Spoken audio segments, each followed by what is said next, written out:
الحمدللہ ہم مسلمان ہیں اور دین اسلام کے ماننے والے ہیں۔ دین اسلام کا بنیادی ماخذ اور مرجع کلام اللہ قرآن مجید اور اس کے بعد سنت رسول صلی اللہ تعالیٰ علیہ وآلہ وسلم ہے۔ رب تبارک و تعالیٰ قرآن مجید فرقان حمید میں ارشاد فرماتا ہے وَأَطِیعُوا اللَّهَ وَأَطِیعُوا الرَّسُولَ، کہ اللہ کی اطاعت کرو اور اس کے رسول کی اطاعت کرو۔ ان دونوں بنیادی ماخذ اور مرجع کو سمجھنے کے لیے، اس کی صحیح معلومات حاصل کرنے کے لیے چند بنیادی علوم ہے کہ جس کے اندر مہارت بندے کو حاصل ہو تو وہ قرآن اور حدیث کے صحیح مفاہیم کو سمجھ سکتا ہے، جس میں سے ایک علم نحو بھی ہے۔ علم نحو کو علوم کا والد بھی کہا جاتا ہے۔ مشہور عربی مقولہ ہے الصرف ام العلوم والنحو ابوہا، کہ علم صرف علوم کی ماں ہے اور نحو اس کا والد ہے۔ ہمارے درس نظامی میں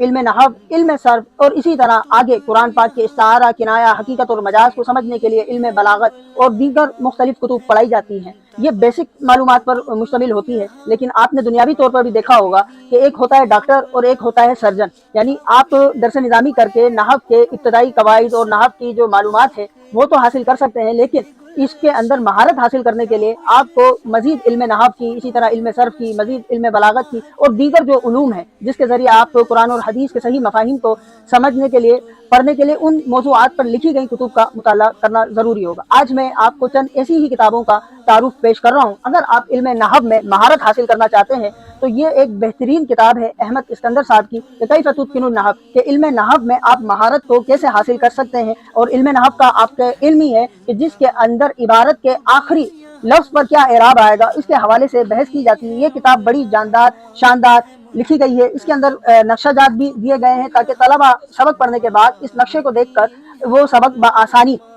اپنے ذہن میں بٹھا سکے۔ مزید حضرت نے ایک کام بڑا بہترین کیا ہے کہ اس کے اندر جو قواعد علم نحو کے ذکر کیے ہیں اس کو قرآن اور سنت نبیہ کے مطابق جو اس کی امثلہ ذکر کی گئی ہیں اور اس کے درمیان تطبیقات کو بھی بیان کیا ہے۔ اسی طرح علم صرف کے متعلق بھی حضرت کی کتاب ہے، اس کے اندر بھی ٹھیک اسی طرح کا کام کیا گیا ہے۔ آپ اس کی بھی زیارت کیجئے کہ اندر کے جو کتاب پہ کام کیا گیا ہے وہ 4 کلر کے اندر ہے کہ جس سے قاری کتاب کو چھوڑنا ہی نہ چاہے۔ اسی طرح علم بلاغت کے متعلق بھی حضرت نے اسی طرح کا کام کیا ہوا ہے، اور اس کے اندر اشعار،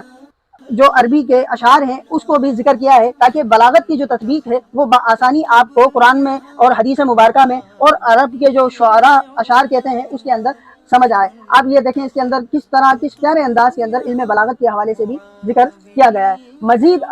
حضرت کی ایک اور کتاب ہے کیف تتقن العروض۔ عروض یہ اشعار سے متعلق ایک علم ہے کہ جس کے اندر بندے کو پڑھنے کے بعد پتہ چلتا ہے کہ قافیہ کس کو کہتے ہیں، ردیف کس کو کہتے ہیں، بہر کس کو کہتے ہیں۔ یہ تو میں نے اصطلاحیں وہ ذکر کی جو اردو کے اندر استعمال کی جاتی ہیں، لیکن علم عربی زبان کے اندر یہ الگ ہی ایک اپنا مقام اور مرتبہ رکھتی ہے، اس حوالے سے کہ آپ اگر علم عروض، اشعار، شعر و شاعری کے اندر شغف رکھتے ہیں اور بالخصوص عربی کے اشعار، کیونکہ یہ لغت کے اندر بطور دلیل عرب کے شعراء کے اشعار جو ہیں اس کو بطور دلیل پیش کیا جاتا رہا ہے، اسی لیے درس نظامی کے اندر اشعار کے متعلق کئی کتابیں بھی پڑھائی جاتی ہیں۔ جیسے اگر آپ بات کریں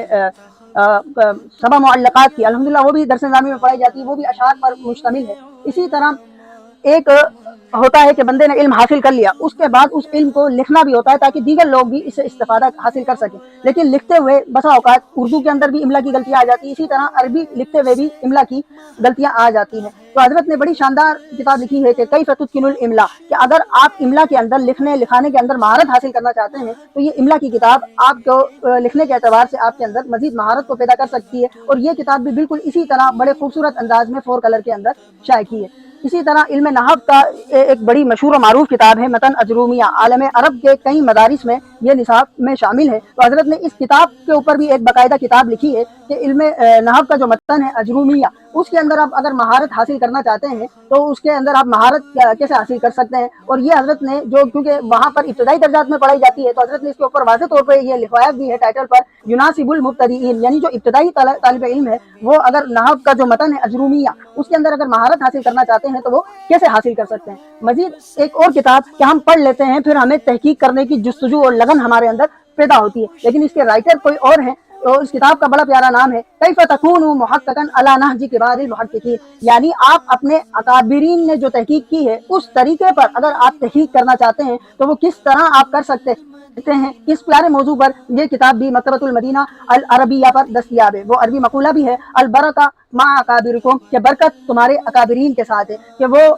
آپ کو تحقیق کے اندر اس نہج پر آپ پہنچ جاتے ہیں کہ الحمدللہ کہ آپ جو آپ کے محققین بڑے کبار علماء ہیں ان کی تحقیق کے موافقت میں آپ کی تحقیق آتی ہے۔ اللہ کریم آپ تمام کو شاد رکھے۔ اگر آپ کو اس طرح کی مزید ویڈیوز چاہیے تو اپنا فیڈ بیک ہمیں کمنٹ سیکشن میں یا کسی بھی طریقے پر یا اسکرین پر جو نمبر نظر آ رہے ہیں اس کے ذریعے آپ ہمیں دے سکتے ہیں۔ یہ تمام کتابیں الحمدللہ مکتبۃ المدینہ العربیہ پر مناسب قیمت پر دستیاب ہے، صرف آپ کا انتظار ہے کہ آپ کب تشریف لا رہے ہیں۔ گھر بیٹھے آن لائن اس ذریعے سے بھی رابطہ کر سکتے ہیں۔ مکتبۃ المدینہ، مکتبۃ المدینہ۔